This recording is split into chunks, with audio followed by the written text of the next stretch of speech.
ప్రథమ గురువైనటువంటి తల్లి ఇప్పుడున్న కాలమాన పరిస్థితుల్లో బిడ్డల్ని ఆయాలకో లేకపోతే స్కూళ్ళలోనో ఎక్కడో అప్పచెప్పినట్టు కాకుండా మాతృదేవి యొక్క స్థానాన్ని గుర్తెరిగి ఆ పిల్లలకి విద్యాబోధనలే కాకుండా ఏ రకమైనటువంటి విషయాలోచన వల్ల వాడు బాగుంటాడనే విషయం మీద కేంద్రీకరించి మంచి సద్బుద్ధిని నేర్పేటట్టుగా ఈ తల్లి వలన తండ్రి ప్రథమ గురువులై ఈ పిల్లల్ని సరి అయినటువంటి దారిలో నడిపించడానికి ట్రై చేస్తారో అప్పుడు ఆ పిల్లలు ధర్మం అంటే ఇది, అధర్మం అంటే ఇది అనేటువంటి విషయాలోచనలోకి వచ్చి ఎవరితో స్నేహం చేయకూడదు, ఎవరితో స్నేహం చేయాలి, ఉదయం లేచి ఏ చోటికి వెళ్ళాలి, ఏ ప్రదేశానికి వెళ్ళకూడదు, ఇలాంటి చిన్న చిన్న విషయాల్ని తెలియజెప్పవలసినటువంటి బాధ్యత తల్లిదండ్రుల మీద ఉంటుంది ఈ చిన్నపిల్లలకి.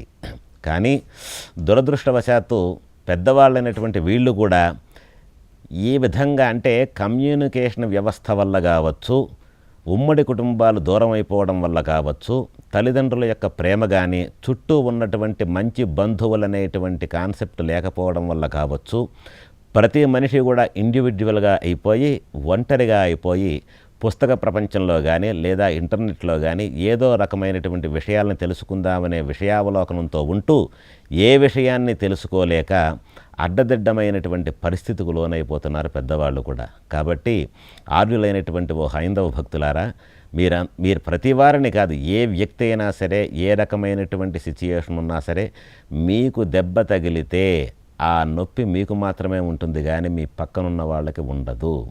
ఆ కర్మఫలం ఏ విధంగా మనం అనుభవిస్తామో అదేవిధంగా మన యొక్క విషయం గురించి, మన యొక్క మంచి గురించి, మన యొక్క ధర్మాన్ని గురించి మనం మాత్రమే ఆలోచించుకోగలగాలి. లేదా ఏదైనా ఒక మంచి సద్గురువు వల్ల ఆ విషయం తెలుస్తుంది. ఎవరు సద్గురువయ్యా అని చెప్పనంటే తల్లి మాత్రమే సద్గురువు. తల్లిదండ్రుల తర్వాత విద్యను బోధించేటువంటి ఉపాధ్యాయుడు ఆచార్యుడు. ఆచార్యుడు అంటే విశ్వవిద్యాలయాల్లో ఉండేటువంటి ఆచార్యులు అనుకునేవాళ్ళు. అంటే నేడు కూడా ఆచార్యులు ఉన్నారు. ఆచార్యులు వంటి దానికి అర్థం ఏమిటయ్యా అంటే ఆచార్యుడు అనేవాడు అచినోతి,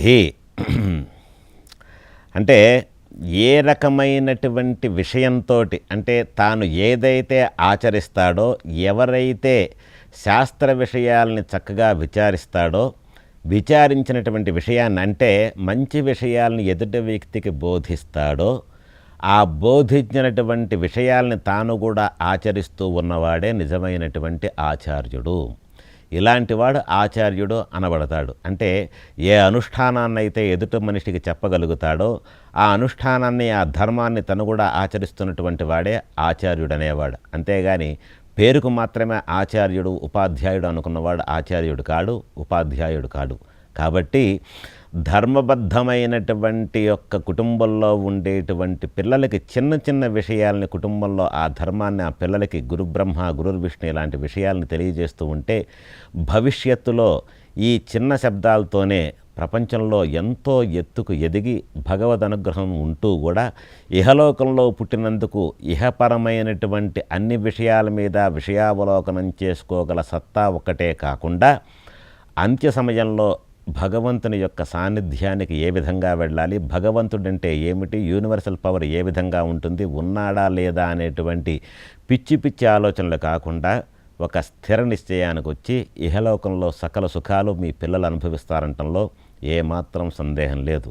కాబట్టి ధర్మబద్ధంగా ఉన్నటువంటి ధర్మపరమైనటువంటి విషయాలని పిల్లలకు బోధించండి. ఆ పిల్లలు మీలాగా మీ అంత ఎత్తుకే కాకుండా ఇంకా ఉన్నతమైనటువంటి శిఖరాలకు వెళ్ళి ఆ భగవద్ అనుగ్రహం వలన సకల సౌఖ్యాలు పొందుతారంటంలో ఏమాత్రం సందేహం లేదు. కాబట్టి రేపు వచ్చే గురు పౌర్ణమి నాడు ఈ సందేశం వల్ల గురువులు ఎవరైతే ఉన్నారో, అంటే ఉపాధ్యాయపరంగా కావచ్చు, నమాతు పరదేవత తల్లిదండ్రులు ఉన్నటువంటి పిల్లలు ముందు తల్లికి తండ్రికి వాళ్ళ యొక్క పాదసేవ లాంటివి చేసుకొని మనఃపూర్వకంగా నమస్కరించి వారి యొక్క ఆశీర్వచనం తీసుకొని ఆ తర్వాత గురుస్వరూపమైనటువంటి ఏదన్నా దేవాలయానికి వెళ్ళి సదాశివ శంకర, అంటే శంకరుడే ప్రథమ గురువు ప్రపంచానికి అని చెప్పని అంటూ ఉంటారు. ఆ విధంగా శంకరుని తర్వాత విద్యాబుద్ధులు నేర్పేటువంటి శంకరాచార్య మధ్యమాం, శంకరాచార్యుల వరకు కూడా సద్గురువులను ఎంతోమందిని మన భారతావని ఈ ప్రపంచానికి ఇచ్చింది. కాబట్టి ఇలాంటి హైందవ మంచి సాంప్రదాయంలో పుట్టినటువంటి భరత జాతీయులైనటువంటి భక్తులకి భగవద్ అనుగ్రహం పొందాలనుకునేటువంటి ప్రతి భక్తుడు కూడా ఏ రకమైనటువంటి విషయంలో విషయావలోకనం చేసుకుంటూ దేవుడి యొక్క సేవ ఏ విధంగా చేసుకుంటే మనకు భగవద్ అనుగ్రహం ఉంటుంది, వేద విహితమైనటువంటి కర్మను ఏ విధంగా ఆచరించాలి, ఏ విధంగా ఆచరిస్తే ఈ విషయం వల్ల మనకు సుఖం కలుగుతుంది, శుభం కలుగుతుందనే విషయం దేవాలయంలోని ప్రదేశానికి కానీ లేకపోతే ఏదన్నా ఒక మంచి వర్ణాశ్రమమైనటువంటి విధానంలో ఉన్నటువంటి ఆశ్రమానికి కానీ వెళ్ళిపోయి అక్కడే ఉండి నెలల తరబడి, రోజులు పడి, సంవత్సరాల తరబడి నేర్చుకోవాల్సినటువంటి అవసరం ఉండదు. 5-10 నిమిషాలు మీ యొక్క సమయాన్ని అక్కడ ఆహ్లాదకరంగా కేటాయించినట్లయితే ఏ సమయంలో ఏ మనిషి ఏ విధంగా చేస్తే మనకు శుభం జరుగుతుందనేది ఆ భగవంతుడు తప్పకుండా దారి చూపిస్తాడు.